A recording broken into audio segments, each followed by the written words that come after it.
অস্ট্রেলিয়ার বিপক্ষে দ্বিতীয় টেস্টের একাদশে শরীফুল খেলবেন, ইবাদতের জায়গায় খেলবেন। সিদ্ধান্ত ঠিক হবে? কি মনে হয় আপনাদের? অস্ট্রেলিয়ার বিপক্ষে বাংলাদেশ যদি টস জেতে দ্বিতীয় টেস্টে, তাহলে অবশ্যই ফিল্ডিং নেওয়া উচিত। কি মনে হয় আপনাদের? তানজিদ তামিম পুরোপুরি ফিট না থাকলেও, 90% ফিট থাকলেও তাকে খেলানো উচিত। আপনার কি মনে হয়? এরকম অনেক প্রশ্ন আসলে ঘুরপাক খাচ্ছে, কেননা প্রথম টেস্ট অস্ট্রেলিয়াকে বড় দলের মতো খেলে জিতে, ডমিনেট করে জিতে বাংলাদেশ প্রত্যাশার জায়গাটা বাড়িয়ে দিয়েছে। এখন প্রশ্ন হচ্ছে যে অস্ট্রেলিয়ার বিপক্ষে দ্বিতীয় টেস্টে বাংলাদেশ কোন স্ট্র্যাটেজিতে যাবে? আমরা খুব স্বাভাবিকভাবেই ধরে নিতে পারি উইকেটটা এর আগে যে ধরনের ফার্স্ট ক্লাস ম্যাচগুলো এখানে হয়েছে ধারণা করা যায় শুরুর দিকে আর্লি অন টিপিক্যাল অস্ট্রেলিয়ান কন্ডিশনে যেটা হয়, সুইং, বাউন্স, এক্সট্রা বাউন্স, ভালো ক্যারি, এই ব্যাপারগুলো থাকবে। বাতাস থাকার কারণে সিম বোলাররা বা সুইং বোলার একটু সুবিধা পাবেন, এটা অনুমেয়।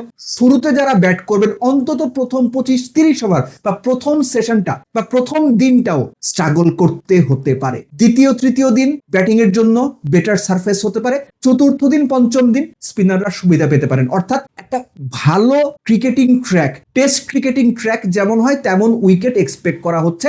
শান্ত প্রেস কনফারেন্সে বলেছেন উইকেট সম্পর্কে ধারণা পেয়ে গেছেন, ম্যাচের দিন সকালে উইকেট আরেকবার দেখে তারপর বেস্ট 11 সিলেক্ট করবেন। এখানেই প্রশ্ন আসে শরীফুলকে খেলানো হবে কিনা। আমি পার্সোনালি উইনিং কম্বিনেশন ভাঙা যাবে না, এগুলো পুরনো দিনের মিথ। উইকেট দেখে যদি মনে হয় 4 পেসার খেলানো হবে, 4 পেসার খেলান। উইকেট দেখে যদি মনে হয় অস্ট্রেলিয়ার ব্যাটিং অর্ডারের ধারণা নিয়ে যদি মনে হয় একজন লেফট আর্মার সিমার দরকার, আপনি হাসান এবং তাসকিনকে ড্রপ করবেন না। ড্রপ করলে সেটা ইবাদত, সেখানে শরীফুল। যদি মনে হয় যে না, Ebadot is fine enough, go for him, Shoriful বেঞ্চে থাকবে, কোনো অসুবিধা নেই। শান্ত আরেকটা কথা বলেছেন, 2 স্পিনার মিরাজ, তাইজুল, তারা যে কোনো কন্ডিশনে সুবিধা বের করে নিতে পারে কিংবা ভালো বল করতে পারে। 2 স্পিনার আমি পার্সোনালি ফিল করি এই পার্টিকুলার টেস্টে বাংলাদেশের একাদশে 2জন স্পেশালিস্ট স্পিনার থাকাটা জরুরি, আমি এটা পার্সোনালি ফিল করি। সো জিনিসটা হচ্ছে যে বাংলাদেশ অস্ট্রেলিয়াকে ফার্স্ট টেস্টে হারিয়েছে, তেতো হলেও সত্যি এটার এখন আর কোনো ভ্যালু নাই। মাঠের ক্রিকেটার হিসাবে, ইতিহাস হিসেবে ভ্যালু আছে, কনফিডেন্স হিসেবে ভ্যালু আছে।